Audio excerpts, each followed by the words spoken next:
Hi folks, and welcome to the third and final part of this series, What is the Infinite? This time round we'll be looking at the nature of categories. As soon as the mind projects boundaries around a perceived phenomenon and determines it to have a beginning and an end, the next thing it does is try to categorize it. It attempts to slot the perceived object into a pre-existing abstract framework, which it's developed over the course of its lifetime. This enables the individual in question to quickly gain knowledge of what he perceives and to anticipate its behaviour. For example, he might spy a small brown object on the ground, which his mind automatically categorises as a leaf. In making this categorisation, the individual is able to recall to mind the behaviour of leaves in general and allows him to conclude that the small brown object he perceives is likely to keep lying there where it is. He can be fairly sure that it won't suddenly fly up and attack his throat or attempt some other kind of threatening behaviour. He can even bend down and examine it to see if he can learn anything more about the behaviour and characteristics of leaves, and thus add another component to the abstract framework for future reference. Creating categories has long been a major tool of survival for our species. Reducing the infinite complexities of the world to a manageable number of things allows our minds to create an abstract map of the world and thus enables us to respond to situations with greater skill and sophistication. It allows our reasoning abilities to extend far beyond the very rudimentary forms found in animals and provides the platform for the acquisition of hidden, complex forms of knowledge, such as those explored by science and philosophy. It also makes complex social interactions possible and underpins the laws and moral codes of our society. In short, it's been an integral part of the creation of human civilization. Despite its great value in a practical sense, abstraction also possesses the ability to blind us to what is ultimately true in life. Those who lose themselves in their abstractions without realizing they're doing it, and unfortunately nearly everyone in the human race does this, quickly fall into the belief that their own abstract world is the only world there is, and in doing so they lose all contact with reality. An obvious example of this can be found in politicians who lose themselves in a world of voters, electorates, policies, party numbers, and so on. Other examples include scientists who become absorbed in a world of energy, forces, stars, particles, species, carbon cycles, etc.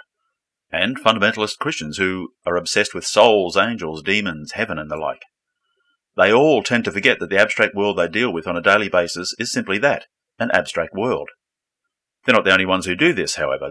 The average person on the street is guilty of it as well. He tends to lose himself in an abstract world of self, family, business, country, football team, friends, enemies, pleasure, etc. He too falls into the trap of thinking these things are real, even to the point where he's prepared to fight and kill over them. It's also the reason why the average person loves to indulge in mind-altering pursuits such as music, dancing, alcohol, drugs, sex, meditation, religious ecstasies, and the like.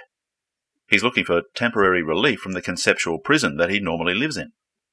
The exhilaration that he feels when he partakes in these things is the exhilaration of escaping all of the frustrations, worries, and fears which relentlessly consume him in his abstract world. It's part of the skill of the philosopher that he masters his powers of abstraction and doesn't allow them to swamp his mind and distort his perspective. He's in complete control of his conceptualizing mind. He's able to do this because he's not hampered by the egotistical desire to clutch at things for his security and identity. He no longer has any worldly purposes or goals, nor any attachment to a particular point of view, nor any vested interest in what happens in the universe. He's entirely free to roam around at will, entering and leaving any abstract world he likes, never being fooled by any of it. He's broken the back of his own existence, as it were, and now enjoys the complete freedom of his infinite nature, a freedom that is beyond purpose. It's said that Eskimos have 40 different categories of snow, whereas we in the West have a mere half-dozen.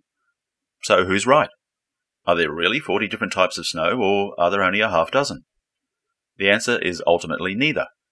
If we wanted to, we could easily break up each of the 40 categories that the Eskimos have devised into lots of smaller categories, in effect creating hundreds or thousands or even millions of different types of snow. Indeed, we could conceivably break down these categories forever, and yet never reach an end. Because at bottom each of these types of snow is an illusion, a chimera created by our categories. No two snowflakes or snowfalls are ever alike. Each one is a unique event, never to be repeated.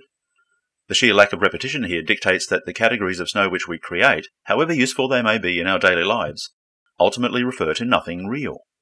Similarly, the fingers at the end of our hands are part of the world of abstraction and hence an illusion. A finger is essentially an abstraction and nothing more. We might think that we're referring to a finger when we point to the end of our hand, but in reality we're not. What actually exists there is not a finger, but an ever-changing form that ultimately has no identity and no boundaries. We can, of course, pick up a physical object, such as a leaf, and point to its various features and describe their functions. But even here, we're still only referring to abstractions. The various shadings of the leaf boil down to a handful of categories of colour. The aerodynamic properties boil down to engineering categories.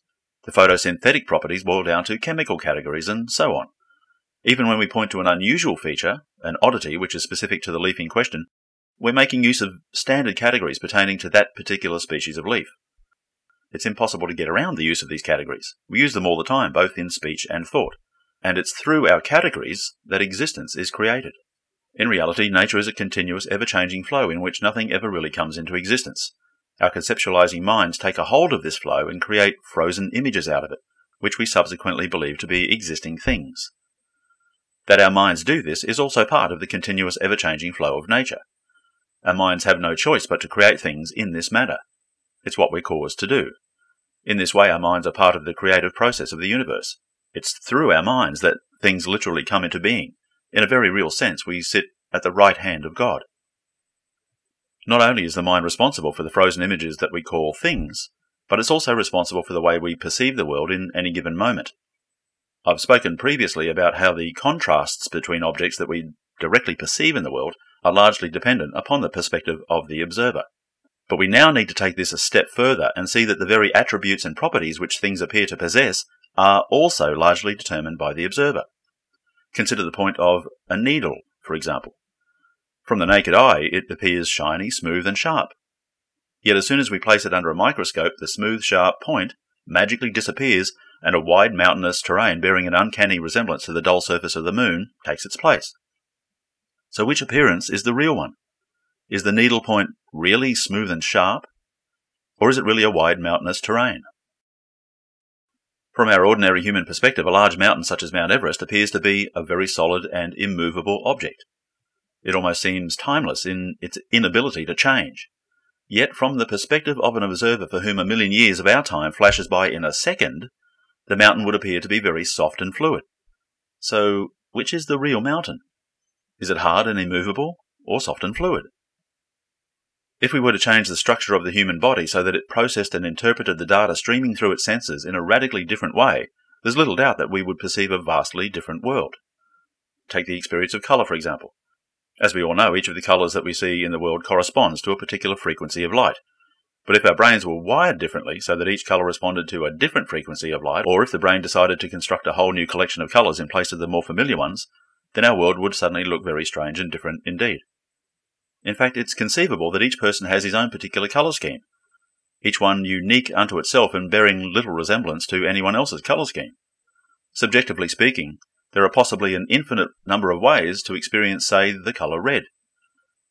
The way I experience it may well have no resemblance to the way other people experience it. If I could somehow be transported into another person's consciousness, I would likely find the colours there to be completely alien to me. I can't even begin to imagine, from the perspective of my own consciousness, what they would be like. Clearly, then, the properties displayed by an object are greatly dependent upon the perspective adopted by the observer. If the observer's senses were suddenly structured differently, or if he suddenly changed his perspective, then the old familiar objects would suddenly appear very different. While our senses and our perspective are not the sole creators of what we perceive in the world, that is, no one thing is ever the sole creator of anything, they are nevertheless integral to the existence of everything that we experience. Thanks for being with Men of the Infinite for this series entitled, What is the Infinite? Take care and see you next time.